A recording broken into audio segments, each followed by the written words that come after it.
La police a dispersé à l'aide de gaz lacrymogène des militants de PASTEF les Patriotes réunis par centaines devant le domicile à Ziguinchor de leur leader et maire de la ville, Ousmane Sonko, a constaté la PS. Des militants de son parti politique interrogés par la presse locale accusent le pouvoir d'instrumentaliser la justice pour empêcher leur candidat de se présenter à l'élection présidentielle du 25 février 2024. Les militants de PASTEF, les Patriotes, s'étaient réunis tôt le matin au domicile de M.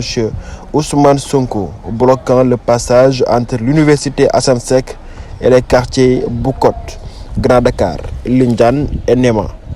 Ousmane Sonko doit être jugé ce mardi par la chambre criminelle du tribunal de Dakar, viol présumé et menace de mort sur Adji Sarr, une employée d'un salon de massage situé à Dakar. D'abord, selon plusieurs quotidiens, M. Sonko, présent à Ziguinchor depuis une semaine, doit se présenter au greffe de la chambre criminelle du tribunal de Dakar ce lundi matin.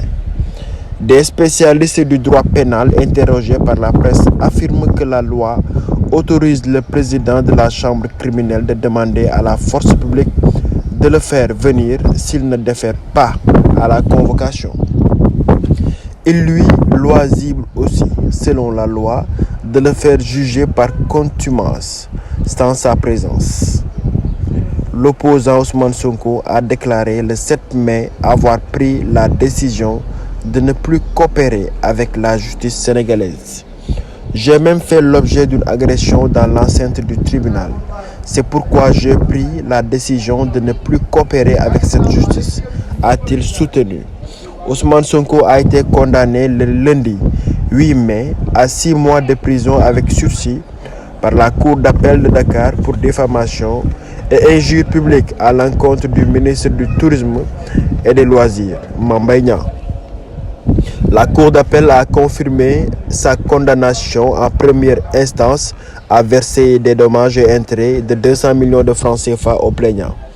Le ministère public avait requis une peine de 2 ans de prison, dont 1 an ferme à l'encontre de M. Sonko pour faux, usage de faux, diffamation et injure publique. Le procureur avait également demandé au juge d'ordonner l'arrestation immédiate de l'opposant qui était absent à l'audience. Si la décision de la Cour d'appel est confirmée en cas de pourvoi en cassation, le chef de l'opposition deviendra inéligible et ne pourra donc pas se présenter à l'élection présidentielle du 25 février 2024, pour laquelle il s'est déclaré candidat.